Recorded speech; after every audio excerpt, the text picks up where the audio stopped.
안녕하십니까, 레필입니다. 1월 17일 두산 에너빌리티 보도록 하겠습니다. 증시 먼저 보겠습니다. 코스피 2.47% 하락했고요. 코스닥은 2.5% 하락했습니다. 오늘은 양증시 크게 하락을 했고요. 코스피는 2,400 초반까지 하락을 했고요. 외국인 투자자가 9천억 매도를 하면서 많이 이 물량을 뱉었습니다. 그리고 지수를 이제 끌어내렸고요. 기관 투자자는 오늘 크게 매도 없었고요. 마찬가지로 코스닥도 외국인 투자자가 1,700억을 매도하면서 코스닥도 눌렀습니다. 그래서 오늘 양증시가 외국인 투자자 매물로 이렇게 좀 눌러지는 모습이었고요. 그동안 외국인 투자자가 크게 매도 없이 진행하였지만 오늘 이렇게 물량을 쏟아내버리면서 지수를 좀 본격적으로 눌리는 모습이었습니다. 해외 증시도 마찬가지입니다. 상해 종합, 니케이, 그 다음에 다우 나스닥도 모두 하락을 했는데요. 니케이는 마지막에 상승분을 반납하면서 하락으로 전환되었고요. 상해 종합도 2% 가까이 하락을 하면서 오늘 급락 진행되었습니다. 다우 나스닥은 전날 진행되었던 데이터긴 하지만 여전히 이제 보합 수준으로 잘 버티고 있긴 합니다만 확실히 이제 계속 좀 이제 음봉을 띄우면서 눌리는 듯한 모습이 나오고 있습니다. 자, 코스피가 지지 자리를 만들어 놓고도 지지하지 않고 오히려 더 크게 지금 연봉을 주면서 지수를 빼는 모양새입니다. 그래서 그동안 연말 그다음에 연초에 올렸던 이 지수를 상당 부분 지금 이제 빼는 모습인데요. 2,400 초반까지 눌러지면서 오늘 대부분의 종목들이 하락을 하였습니다. 특히 거래량이 이제 전날보다 증가하면서 이렇게 거래량 실린 하락이었기 때문에 좀 지수적으로는 단기적으로 추가적인 하락이 나올 수 있는 구간이다라고 좀 보여지고요. 어, 아무래도 똑같은 상황인 것 같습니다. 금리 인하에 대한 시기가 좀 이제 늦춰지면서 거기에 대한 시장 이 기대감이 좀 사그라들었고요. 거기에 대해서 하락을 하고 있는데 코스피는 좀 다른 지수 대비해서 좀 과하게 떨어지고 있다라고 좀 보여집니다. 아무래도 연말에 좀 집중되었던 매수 수급들이 집중적으로 좀 빠져나가면서 연초에 이렇게 하락을 더 부추기는 듯한데요. 이렇게 이제 연속적으로 하락한다면 계속 이제 하락한다라기보다는 분명히 저점 매수가 들어올 텐데 아직은 그렇게 진행되지 않고 있습니다. 그래서 내일도 추가적으로 이제 하락을 하면서 이번 주까지 바짝 이제 매도를 할지 외국인 투자자가 특히 그동안 덤덤하게 계속 매수를 이어오다가 1월 12일부터 좀 이 매도 포지션으로 전환이 되었는데요. 아무래도 이 1월 11일에 특정 종목 위주로 좀 많은 매수도 진행하기도 했는데 일단 한번 보겠습니다. 9천억 정도 이렇게 매도를 하면서 좀 지수를 눌리는 모습이었습니다. 기관 투자자는 크게 매도 없었는데요. 금융 투자는 어제 매도했던 것의 한 절반 정도를 매수를 했습니다. 자, 일단은 조금 더 상황을 봐야 될 것 같습니다. 코스닥은 2.5% 하락했고요. 830포인트로 진행이 되었습니다. 마찬가지로 고점 대비해서 지속적으로 지금 빠지고 있는 상황이고요. 830포인트로 이제 도달을 했습니다. 그래서 여기서 61선까지도 이탈을 시킬 수 있는 그런 자리이기 때문에 이것도 마찬가지입니다. 지금 뭐 지수가 어느 방향으로 가는지 맞추는 것은 사실 굉장히 어렵고요. 추세 그대로 그냥 우리가 받아들이는 것이 맞습니다. 61선을 찍고 반등을 할 수도 있다라고 경험적으로는 볼 수 있지만 지금 어떤 상황이냐에 따라서는 사실 알 수가 없기 때문에 한번 뭐 천천히 이 상황을 보겠습니다. 그래서 금리 인하에 대한 기대감이 없어졌기 때문에 그런 기대감에 대한 이 기술주 상승들이 좀 떨어지고 있는 모양이 되고요. 그 다음에 그런 경기 민감주들 그죠? 경기가 침체되었을 때 타격을 입을 수 있는 그런 종목들 위주로 좀 하락을 하고 있는 상황입니다. 그래서 코스닥도 마찬가지로 2.5%까지 하락을 하면서 외국인 투자자 물량이 쏟아지는 모습이었습니다. 자, 최근에는 이제 1월 10일부터는 외국인 투자자가 좀 매도를 좀 더 힘을 실어서 진행하고 있습니다. 그래서 여기서 외국인 투자자가 얼마나 많은 물량을 또 뱉을지는 천천히 한번 살펴봐야 될 것 같습니다. 자, 그래서 이 정도로 네, 증시 한번 살펴보았고요. 환율 보겠습니다. 환율은 아무래도 증시가 떨어지니까 계속 올라가고 있습니다. 7.5원 정도 상승해서 1346원으로 진행이 되었고요. 요 구간을 이제 횡보를 하다가 생각보다 인플레이션 지표, 그죠? 이 소비자 물가 상승률이 높게 나오니까 바로 이제 환율이 반응을 하는 모습입니다. 그럼 여기서 바로 올라가서 1,400원까지도 올라간다라고 보기는 굉장히 저는 어렵다라고 생각하고 있고요. 아무래도 이 저항을 받았던 구간에서 다시 저항을 받을 가능성이 높습니다. 그래서 이번 환율도 마찬가지로 한 1,360원 정도를 고점으로 해서 저항을 받을 가능성이 크기 때문에 거기에 맞게 증시도 저점을 찍을 가능성도 있습니다. 당장 환율이 급등을 해서 이제 증시가 떨어지다 보니까 증시가 다시 계속 떨어지는 것이 아닌가, 환율이 계속 올라가는 것이 아닌가, 이렇게 극단적으로 좀 생각하기보다는 그동안의 이 흐름, 그 다음에 앞으로의 시간이 지나면서 나올 수 있는 이 상황에 대해서 충분히 이해를 한다면 지금 하락은 크게 중요하지 않다라는 것을 알 수가 있습니다. 그래서 조금 더 이 분위기를 계속 살펴보면서 추세를 읽도록 노력하면 좋겠습니다. 미국 증시 당연히 안 좋죠. 0.6%, 그 다음에 US 2000은 1.5%까지 하락하면서 다 같이 좀 빠지고 있습니다. 이 이탈리아, 프랑스, 유럽 증시도 마찬가지 1% 가까이 하락을 하고 있습니다. 자, 그래서 지금 이제 유럽의 이 소비자 물가 지표도 오늘 하나씩 발표가 되고 있는데요. 영국 같은 경우도 그렇고 지금 전체적으로 소비자 물가 지표가 쉽게 지금 떨어지지 않고 있습니다. 그래서 당연히 이제 완연하게 떨어지면서 이쯤 되면 이 금리 인하를 해도 되겠다라고 생각을 했지만 생각보다 이 하락이 빠르지 않고요. 인플레이션 지표가 좀 높게 유지가 되다 보니까 금리 인하를 계속 늦출 수밖에 없는 그런 시기가 왔습니다. 당연히 1분기는 안 될 것 같고요. 지금 2분기도 사실 금리 인하를 진행할지 말지는 그때 가서 좀 봐야 될 것 같습니다. 아무래도 그런 상황이 좀 갑자기 벌어지다 보니까 지금 이 관련된 지수들이 좀 전체적으로 빠지고 있는 상황입니다. 그 다음은 원자재 가격이고요. 원자재 가격도 국제유가 70.9달러, 어제보다 하락을 했고요. 천연가스도 폭락을 하면서 추가적으로 또 3% 내리면서 2.8달러까지 떨어졌습니다. 그래서 원자재 가격도 같이 지금 하락을 하고 있는데요. 일단은 저것도 계속 보겠습니다. 채권금리는 4.06%로 진행 중입니다. 미국 10년물 국채금리 4% 초반대에서 크게 움직임은 없는데요.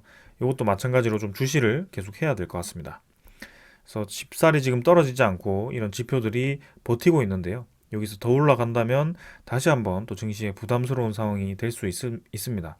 근데 지금 환율이 상승하고 있고 좀 이런 분위기를 보았을 때는 조금 더 이 국채 금리가 반등을 할 수 있겠다. 왜냐하면 지금 이제 인플레이션 지표가 높게 유지가 되었기 때문에 거기에 대해서 이 금리 인하를 늦게 할수록, 그리고 고금리가 높게 유지될수록 경기 침체가 예상이 될 겁니다. 그러면 당연히 국채 가격이 떨어질 수밖에 없고요. 거기에 대해서 국채 금리는 올라간다라고 이해를 하시면 되겠습니다. 왜냐하면 국채를 판매하기 위해서는 금리를 높게 가져가야지 판매가 되기 때문이죠. 근데 지금은 국채 금리가 이렇게 계속 올라간다라는 것은 금리를 높여도 국채가 팔리지 않는다. 그러니까 가격이 계속 떨어진다라고 이해를 하시는 게 좋겠습니다. 자, 아무튼 전체적으로는 계속 금리 인하, 인상, 그 다음에 경기 침체, 활성화 이렇게 네 가지 단어만 기억을 하시면 될 것 같고요. 지금은 경기 활성화는 이미 끝났고 경기 침체 구간이 다가오는 시점에서 경기 침체로 서서히 진입을 하고 있습니다. 거기서 금리 인하가 시작될 텐데요. 그 금리 인하가 시작되면서 활성화되는 시기까지가 증시가 올라가면서 이 관련 업계들이 활황을 탈 수 있는 기회다라고 생각을 하시면 되겠습니다. 그래서 우리가 투자를 한다라고 한다면 지금이 적기이다.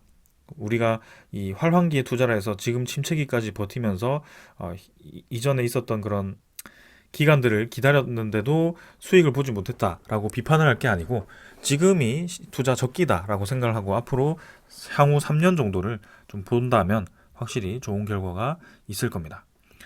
자, 오늘 여기까지 지표 설명을 드렸고요. 종목으로 넘어가겠습니다. 두산 에너빌리티 보겠습니다. 660원 하락해서 4.3% 하락했고요. 14,570원으로 마무리되었습니다. 자, 오늘은 코스피 전체적으로 하락을 했고요. 두산 에너빌리티도 버티지 않고 그대로 밀리는 모습이었습니다. 시간의 거래는 마찬가지로 없었는데 14,480원으로 추가적인 하락이 있었고요. 관련 테마들도 모두 이렇게 하락을 하였고 특히 코스피가 2.5%까지 하락을 하면서 대부분의 종목들이 크게 떨어지는 모습이었습니다.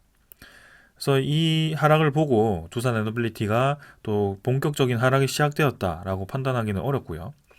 거래량이 280만 주에 불과합니다. 사실 전날보다는 거래량이 증가했지만 여전히 적은 거래량이다라고 볼 수가 있고요. 지금 이렇게 하락을 했더라도 금방 다시 올라갈 수 있는 그런 거래량이었기 때문에 지금 하락에 우리가 집중할 필요가 없습니다.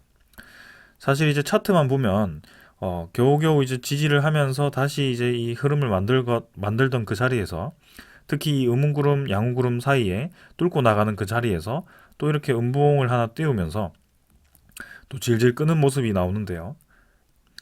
60일선을 받치지 못하고 이렇게 하락을 해버리면서 추가적인 하락이 나올 수 있는 그런 기술적인 분석이 가능합니다. 그러나 그건 어디까지나 차트만 보았을 때, 차트 가지고만 분석했을 때 이야기고요. 여기서 어떤 흐름이 나올지는 사실 증시에 대한 영향을 벗어난다면 알 수가 없습니다. 그래서 지금 제가 뒤에 말씀을 드리겠지만, 우리가 기다리던 소식이 뭐 금요일에 공식 발표가 있을 거라고 했지만 사실 찌라시가 하나가 떴습니다. 지금 단독으로 기사가 하나 떴고요. 거기에 대해서 말씀을 드리겠습니다. 그래서 그 기사에 대해서 지금 이제 시간 외 거래 이후에 나왔던 기사이기 때문에 내일 어떤 반응을 할지는 사실 아무도 모릅니다. 그래서 증시 분위기가 좋지 않다면 반짝 상승을 하고 윗골을 좀 길게 달면서 이렇게 눌러질 수도 있고요. 혹은 뭐 본격적으로 상승해서 확실히 힘을 받을 수도 있습니다.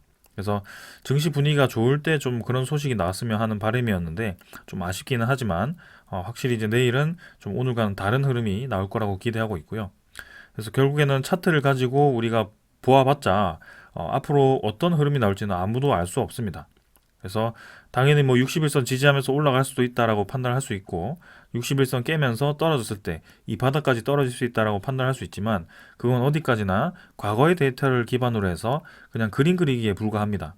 그래서 그런 확률적인 싸움 자체가 사실 이 투자자가 어떤 방향으로 흐르는지에 대해서 그때그때마다 달라지기 때문에 차트는 절대적으로 믿을 수 없는 지표이다라고 이해를 하시면 될 것 같고, 거기에 대해서 우리가 두산 에너빌리티를 이 전체적인 시장을 분석하고 앞으로 시장 방향이 어떻게 흘러가는지에 대해서 이해를 하고 있기 때문에 계속 장기적으로 가져가고 있다라고 생각을 하셔야 됩니다. 그래서 일단은 차트는 사실 기술적으로는 보았을 때는 이평선을 깨면서 진행되었기 때문에 별로 좋지는 않습니다. 그리고 외국인 투자자 그래프가 이렇게 꺾였는데, 오늘 매도 그래프를 보시면 수량이 이제 46만 주를 매도했습니다. 그래서 오늘 코스피에서 9천억 정도를 이탈했기 때문에 46만 주 정도 충분히 매도할 수 있었다라고 보여지고요. 기관 투자자도 21만 주 매도했는데요. 금융투자 7만 주, 투신 뭐 연기금 3만 주, 7만 주 해서 사실 뭐 골고루 매도했습니다. 그래서 아직까지도 연기금 투자자는 본격적인 매수를 진행은 하지 않고 있고요. 투신도 마찬가지 별 움직임이 없습니다. 그래서 지금 외국인 투자자가 그동안 두산 에너빌리티를 계속 이제 지수를 끌어올리면서 매집을 했는데요.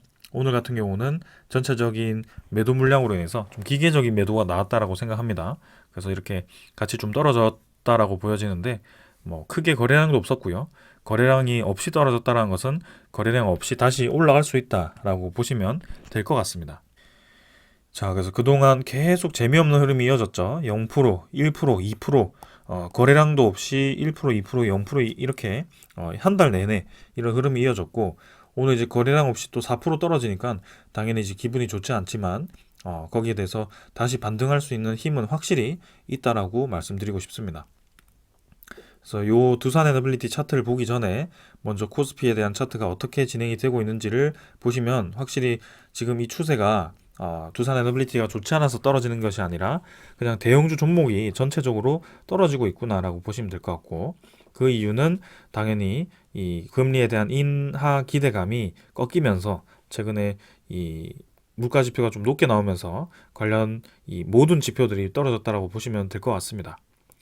그래서 두산 에너빌리티는 때가 되면 다시 올라갈 수 있고요.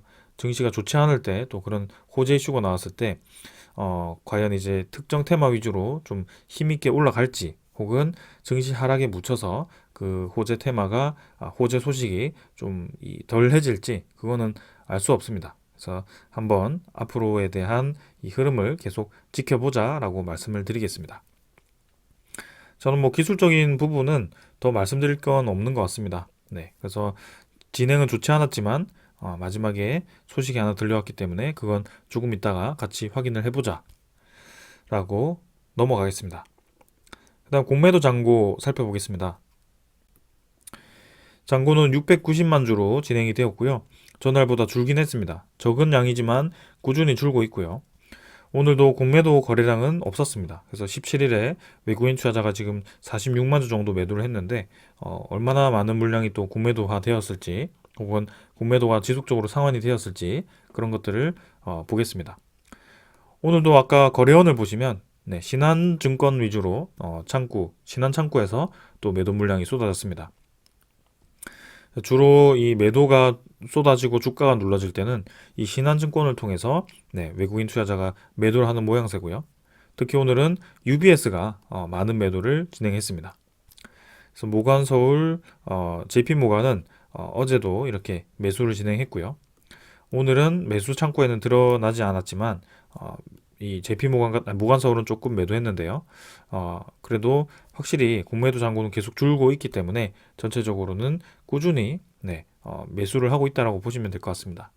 60일 평균을 했을 때 신한증권, JP모간, 그다음에 모간서울이 상위에 위치를 하고 있습니다.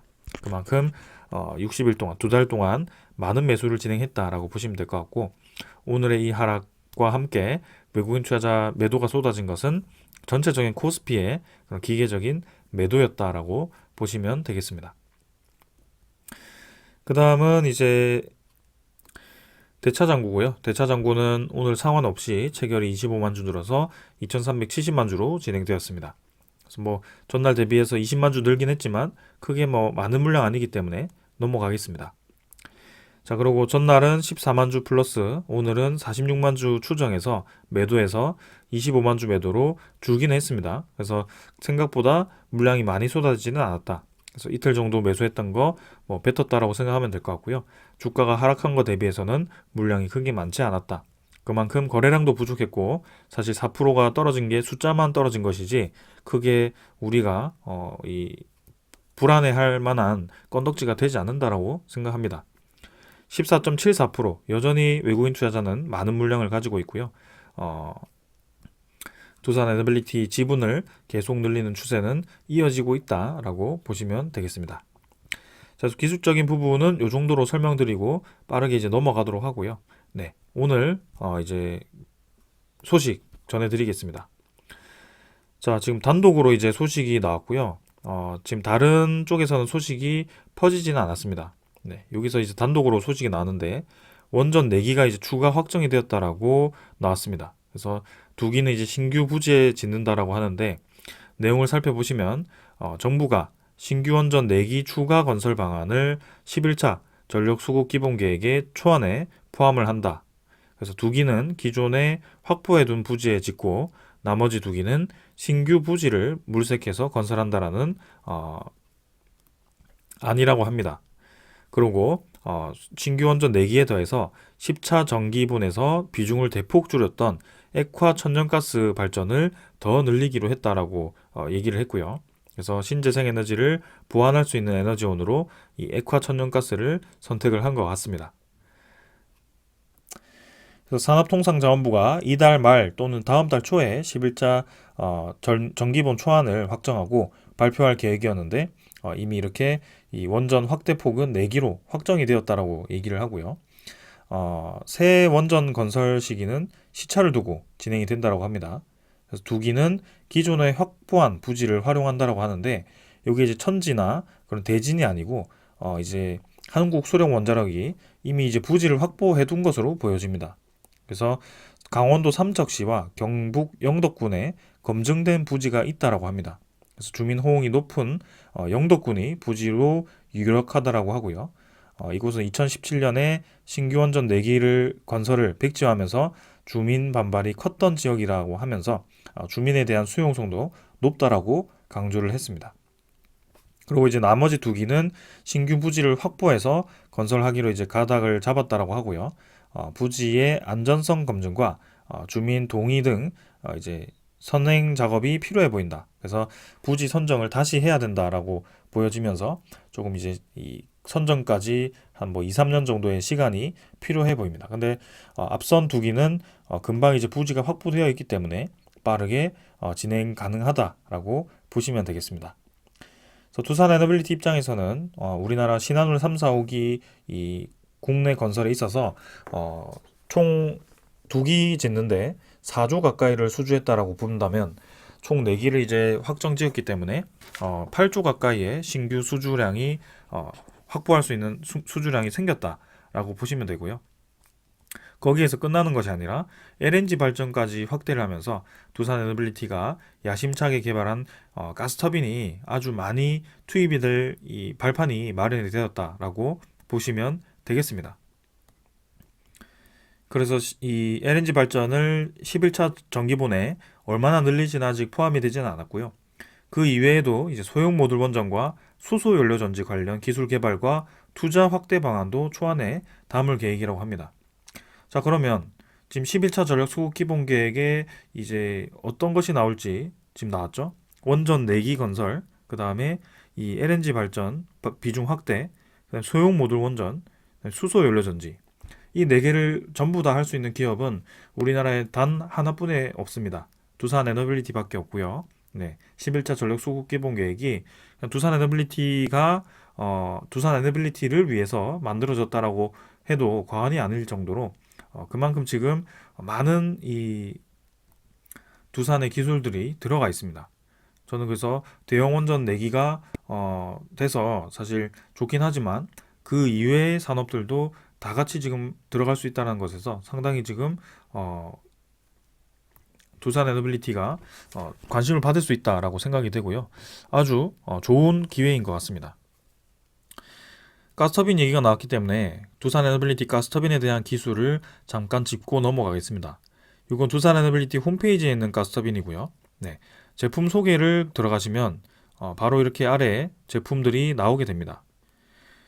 적어도 내가 투자하는 기업이라면 주가만 보고 들어갈 것이 아니고 차트만 계속 들여다보면서 줄 꺼가면서 얼마 갈 거다 하는 것이 아니고 이 기업이 어떤 기술을 가지고 있고 이 기업에 대한 경쟁 업체가 어떤 업체가 있고 그 기술이 얼마나 이제 산업에 적용이 될 거고 그 산업이 얼마나 성장하는지를 이해를 해야 됩니다.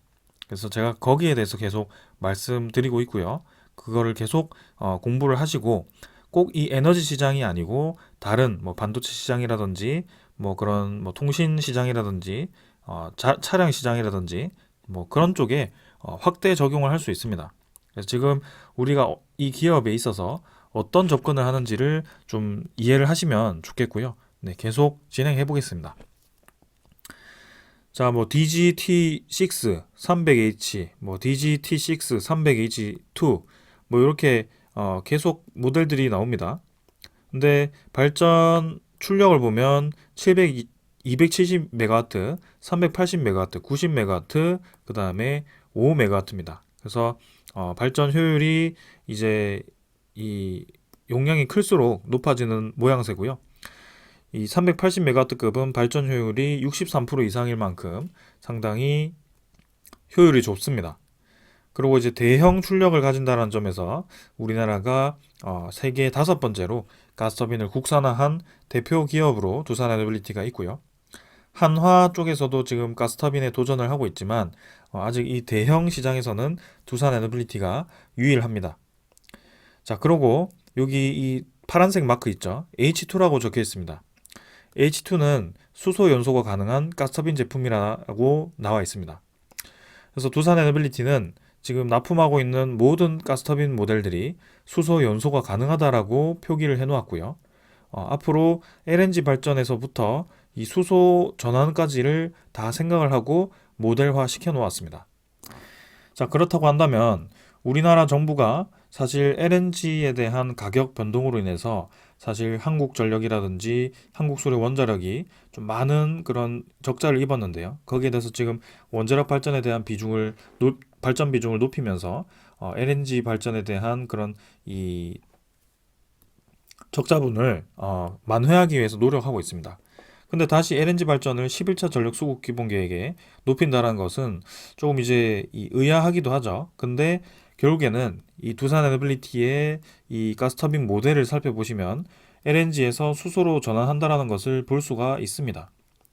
그래서 이 자체에서 지금 정부 차원에서도 11차 전력 수급 기본 계획을 짤 때 벌써 LNG 가스터빈을 납품한 다음에 LNG에서 이 H2로 이제 이 실증이 성공이 되면 2000년도 후반대부터 2030년대까지 순차적으로 LNG 발전 이 열병합 발전소라든지 그런 쪽을 수소 발전소로 전환을 할 것으로 보여집니다. 그러면 그때까지 수소를 생산할 수 있는 인프라를 구축을 해야 되고요. 그 수소를 생산하는 인프라도 두산 에너빌리티가 하고 있죠. 수소 액화 플랜트, 그리고 해상 풍력을 통해서 그린 수소를 수집하는 그린 수소 기술도 제조 기술도 있습니다. 수존의 분해죠. 그래서 여러분들은 이 기업이 지금 원자력 발전으로 좀 유명하긴 하지만 많은 지금 발전 시스템을 보유를 하고 있고 그 발전 시스템이 타 기업들이 감히 따라 할 수 없는 발전 시스템을 가지고 있다라는 것이 핵심입니다. 그리고 이 시스템들이 하나씩 하나씩 다 연결이 된다. 그러니까 두산 에너빌리티는 수소도 생산하고 수소 가스터빈을 돌리거나 수소 연료 전지를 돌리거나 그 다음에 수소를 만들 수 있는 또 발전 시스템까지 연동을 하면서 아주 이제 네트워킹을 잘 형성을 시켜놨습니다. 그래서 그만큼 좀 이제 기대가 된다라는 점이고요. 가스터빈 지금 이 11차 전력 수급 기본 계획에 확실히 두산 에너빌리티께 많이 들어갈 것 같습니다. 당장 이제 용인 반도체에 LNG 발전소가 들어가게 될 텐데요. 3기가와트 수준으로 총 6기, 500메가와트급 6기가 들어간다라고 이제 언론에 떴었죠. 그래서 그 500메가와트급이라고 한다면 두산 에너빌리티 380메가와트급에다가 추가로 이제 중형급 하나를 추가해서 스팀 터빈을 추가해서 들어가든지 뭐 그렇게 진행되지 않을까 싶습니다. 그래서 두산 에너빌리티의 가스터빈이 이제 국산화 입장에서 상당히 중요한 기술이 되었기 때문에 앞으로 신규 LNG 발전소라든지 석탄 발전소를 LNG로 전환하는 그런 이 사업에서 아주 유리한 입지를 가질 것으로 보여집니다. 그리고 향후 LNG에서부터 수소로 전환하는 그 시장까지 두산 에너빌리티가 지금 거의 이 모델을 미리 지금 제작을 하고 있기 때문에 수소에 대한 전환까지 생각하고 있는 그런 발전소라고 한다면 두산 에너빌리티 제품을 사용할 수밖에 없도록 지금 만들어 놓았다라고 보시면 되겠습니다. 자, 그래서 앞으로가 굉장히 기대가 됩니다. 그리고 소형 모듈 원전 같은 경우도 지금 ISMR에 두산 에너빌리티 원자로가 들어갈 수밖에 없고요. 그리고 수소 연료 전지 또한 두산 퓨얼셀의 기술이 들어갈 수밖에 없습니다.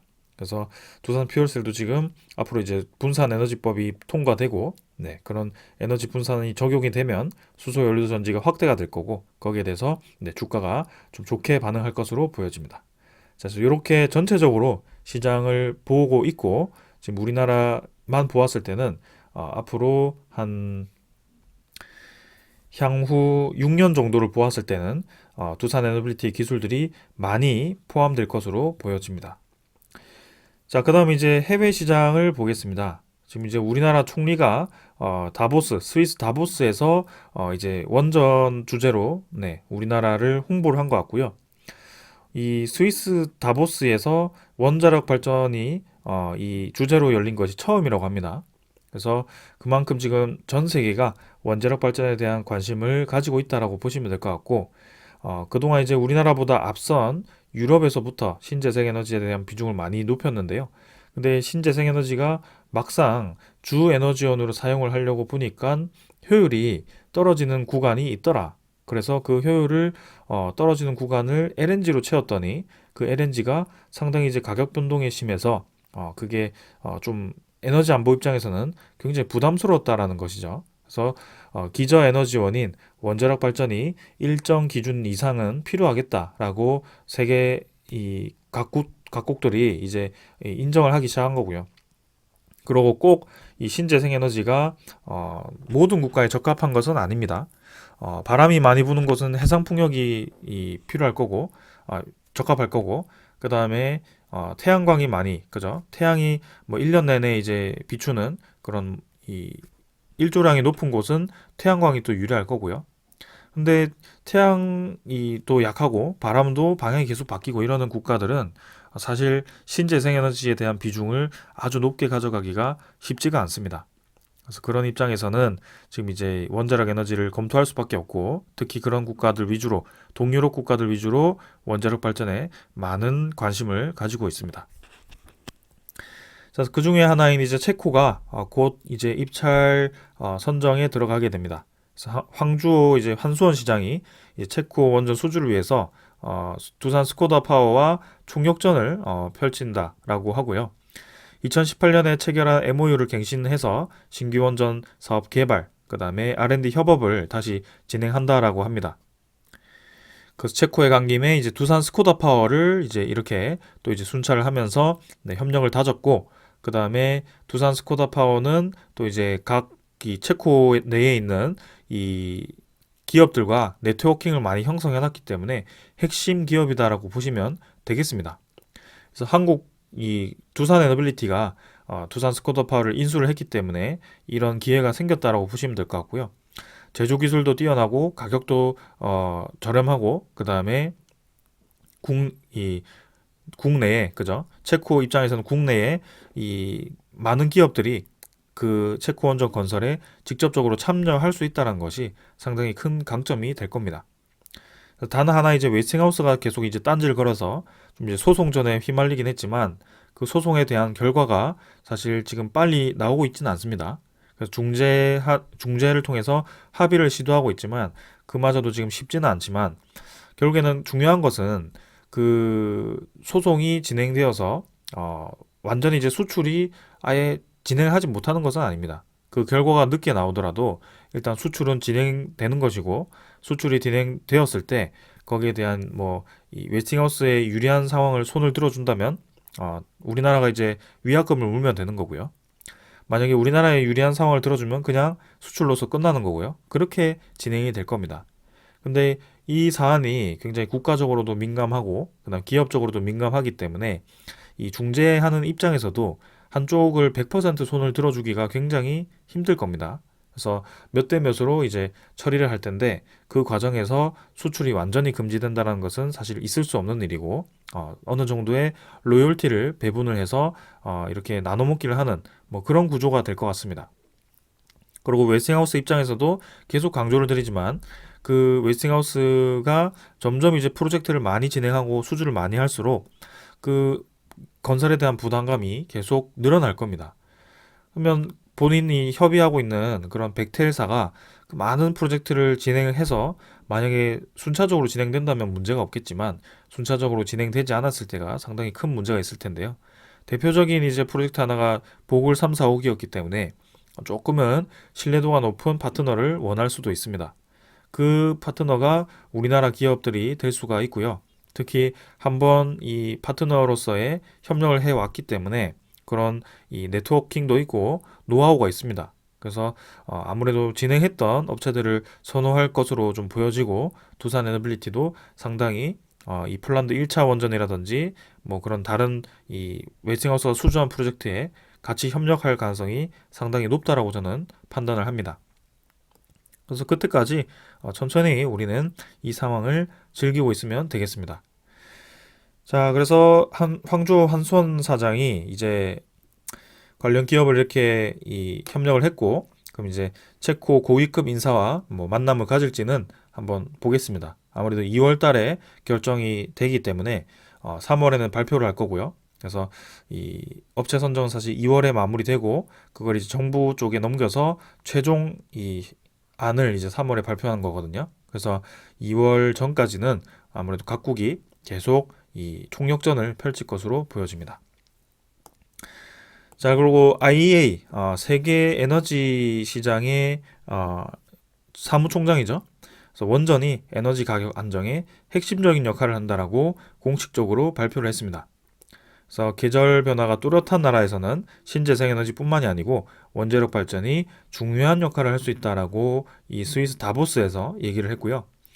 앞으로 이 원자력 발전에 대한 이 이용이 사실 거의 필수적이다라고 얘기를 할 수 있을 만큼 상당히 중요해 보입니다. 그래서 우리나라는 특히 산업 구조가 굉장히 다른 나라에 대비해서 특이한 구조입니다. 우리나라가 주로 비교하는 OECD 상위 국가들은 우리나라처럼 제조 기술이 아주 많은 국가들이 별로 없습니다. 뭐 미국도 그렇고 프랑스, 영국, 그다음에 독일, 캐나다, 그다음에 이탈리아 이런 국가들은 사실 이 제조에 대한 공장들이 우리나라처럼 많지 않습니다. 우리나라는 사실 원천 기술이 부족하기 때문에 이 제조 기술로 먹고 사는 나라고요. 수출로 먹고 사는 나라입니다. 그렇기 때문에 공장 찍어내듯이 정말 이제 많은 물량을 찍어내는 그런 공장들이 많고요. 반도체에서부터 디스플레이, 그다음에 이 차량, 2차 전지, 그다음에 철강, 선박 뭐 이런 식으로 이 제조 기술이 상당히 뛰어납니다. 방산도 그렇고요. 그래서 이 사용 전력이 굉장히 높습니다. 그래서 제가 한 2주 전이었나요? 독일과 우리나라의 전력 구조를 비교하면서 독일의 총 사용량 에너지보다 우리나라가 사용하는 에너지가 더 높다라고 말씀을 드렸고, 독일의 총 인구가 우리나라보다 1.8배인가 많았음에도 불구하고 우리나라의 전체 에너지가 높다라는 것은 이 1인당 사용하는 에너지가 높다라고 평균으로 나눠서 그럴 수 있겠지만, 사실 우리가 전기를 엄청나게 낭비하고 그러지 않잖아요. 일반인이 그렇게 사용하는 것이 아니고 그만큼 전기가 집중되는 산업이 많다라고 보시면 되겠습니다. 그 산업이 이 전기가 끊어지고 하면 당연히 공장이 가동이 멈출 거고, 그리고 특히 반도체라든지 디스플레이는 여러분들이 잘 모르실 수도 있지만 전기가 끊어지면 그 생산하던 제품들은 다 버려야 됩니다. 자동차 같은 경우는 이렇게 생산하다가 멈췄을 때 다시 추가로 이어서 하면 되겠지만, 반도체나 디스플레이들은 그런 이 소자들이 완전히 망가지게 됩니다. 그래서 전기가 정말 24시간 동안 끊기지 않고 계속 공급이 되어야 되는데요. 그런 입장에서 본다면 신재생에너지를 높였을 때, 예를 들어서 여기가 에너지 생산량이다라고 보시고 여기가 시간이다라고 봅시다. 그러면 이제 태양이 뜨는 시간이 아침 6시부터 저녁 5시까지라고 본다면 그 시간 동안은 태양광 에너지 효율이 뭐 요 정도로 나올 겁니다. 근데 밤이 되면 이제 쭉 떨어져서 효율이 없죠. 아예 없습니다. 그리고 다시 아침이 되면 이렇게 뜨고요. 이렇게 없고요. 약간 이렇게 비트처럼 올라갔다가 떨어졌다가 올라갔다 떨어졌다가 하게 될 겁니다. 근데 이 에너지가 예를 들어서 뭐 1기가트 수준이다, 2기가트 수준이다 이러면 1기가트, 2기가트 왔다 갔다 하면 사실 큰 문제는 없겠죠. 근데 예를 들어 여기 10배가 되어서 10기가트, 20기가트가 되고 있습니다. 그럼 20기가트가 되었을 때 이 공백기를 20기가트를 메워야 되는 다른 에너지가 투입이 되어야 되는데요. 그러면 안정적으로 이 밤에도 에너지를 생산할 수 있는 에너지원이 뭐 LNG도 있을 거고 원전도 있을 거고 석탄도 있을 거고, 그리고 이제 뭐 해상풍력도 있겠죠. 근데 사실상 해상풍력 같은 경우도 우리나라는 이 사시사철 계절이 뚜렷한 나라이기 때문에 바람 방향이 지속적으로 바뀌게 됩니다. 그리고 해상에 있기 때문에 여러분들 밤에는 육지에서부터 바람이 바다로 불어 갑니다. 그리고 낮에는 바다에서부터 육지로 바람이 들어옵니다. 그래서 방향이 정반대가 되죠. 그러면 해상풍력도 마찬가지입니다. 24시간 동안 안정적인 방향, 안정적인 효율로 똑같이 흘러갈 수가 없습니다. 그래서 이렇게 해상풍력이 있을 때 우리가 지금 바라보는 이 방향으로 수직으로 들어가야지만 바람이 맞아서 돌아가는 구조인데요. 근데 만약에 옆으로 불거나 좀 뒤로 불거나 하면 이 블레이드가 잘 돌아갈 수 없는 구조가 됩니다. 그러면 이 불안정한 에너지원들이 사실 효율이 좋을 때는 공짜 에너지고, 그리고 굉장히 효율적이다라고 볼 수가 있겠지만, 예를 들어서 우리가 이 산업에 중요한 에너지를 이 비중을 높게 이런 태양광이라든지 해상풍력을 투입을 했을 때 이 공백기를 과연 어떻게 할 것이냐. 그리고 해상풍력 같은 경우는 내가 예상할 수 있는 에너지가 사실 가늠이 안 되거든요. 바람이 어떻게 부는지에 따라서 이 블레이드가 어떻게 돌아가는지가 달라지기 때문에 사실 절대적으로 표시를 할 수 없습니다. 그러면 오히려 태양광이 예측하기는 더 쉬울 수 있긴 한데요. 태양광도 사실 비가 오거나 뭐 눈이 오거나 그다음에 이제 예를 들어 백두산이 폭발해서 화산재가 날라오거나 뭐 이런 상황이 생기면 효율이 굉장히 떨어집니다. 그래서 결국에는 신재생에너지를 커버할 수 있는 신재생에너지가 전기를 공급을 덜 해줄 때 전기를 안정적으로 공급해 줄 수 있는 그런 에너지원이 필요한데 그 에너지원에 대해서 지금 고심을 한 흔적이 11차 전력 소국 기본 계획에 보인다라고 말씀을 드리는 겁니다. 그래서 뭐 원전도 중요하지만 LNG도 이제 투입을 했는데 LNG 비중을 너무 극단적으로 늘리면 또 이제 이 에너지 가격 변동에 또 영향을 미칠 수 있지만 결국에는 수소 에너지로의 전환까지 지켜보는 상황이기 때문에 아주 좋아 보인다. 자, 그러면 신재생 에너지는 어디에 쓸 수 있겠느냐? 사실 뭐 ESS라는 에너지 저장 장치를 활용해서 에너지를 저장하는 방법도 있고요. 그리고 두산 에너빌리티가 개발한 기술로 해상 풍력을 남는 전기를 통해서 이제 수소를 생산할 수 있는 이 전기를 활용해서 바닷물을 분해해서 수소를 바로 그린 수소를 생산할 수 있는 기술도 있고요. 그래서 여러모로 신재생 에너지도 필요합니다. 근데 현실적으로 그런 산업 대규모 단지의 신재생 에너지에 대한 비중을 굉장히 높이는 것은 위험하다라고 보실 수 있겠습니다. 그래서 뭐 예를 들어서 뭐 사무실 같은 경우는 이 사무실 같은 경우는 태양광 패널을 위쪽에 옥상에 깔고 뭐 해상 풍력을 통해서 전력을 공급해서 우리 뭐 노트북 쓰는 거나 뭐 그런 거 정도는 할 수 있겠죠. 근데 대규모 공장을 이제 이 장비를 돌리거나 그런 공장 라인을 돌리는 데 있어서 이런 신재생 에너지에 대한 비중을 높였을 때 그 출력 조절을 굉장히 잘해야 되고 그런 부분들이 위험이 있기 때문에 만약에 대비해서 좀 안정적인 에너지를 비중을 높이는 게 맞다라고 저는 봅니다. 그래서 그런 입장에서는 에너지 믹스가 맞고요. 단순히 재생에너지 100%만 쫓아가기에는 좀 이 현실적이지 않다, 비현실적이다. 그래서 기존의 아리백이라는 캠페인을 외치던 그런 기업들도 하나둘씩 이제 현실적인 방향을 바라보기 시작했고요. 그리고 아리백이라는 것도 재생에너지 100%라서 신재생에너지에 대한 100%가 아닙니다. 태양광과 해상풍력만 있는 게 아니고 재생에너지라는 것은 수력 에너지도 있고요. 뭐 바이오매스도 있고요.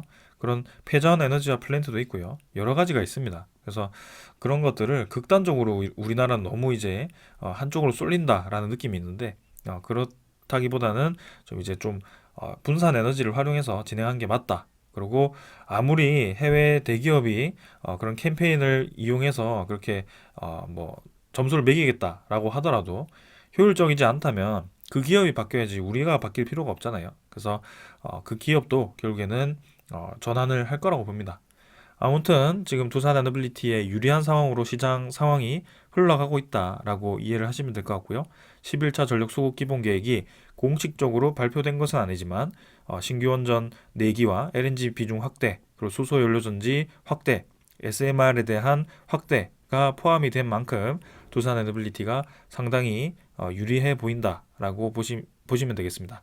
그래서 오늘 내렸던 주가가 뭐 내일 바짝 올라서 더 올라갈지 혹은 뭐 올라가는 척하면서 눌러질지 모르겠지만 결국에는 우리가 바라보는 방향이 맞고 지금 이 상황에 대해서는 올라가는 것이 사실 궁극적으로 나올 수밖에 없다. 절대적이다라고 보시면 되겠습니다. 그래서 더 내리면 추가 매수를 진행할 예정이고요. 여기서 올라간다면 그냥 기다리겠습니다. 그래서 우리는 급할 게 전혀 없고 지금까지 했던 것처럼 가면 되겠습니다.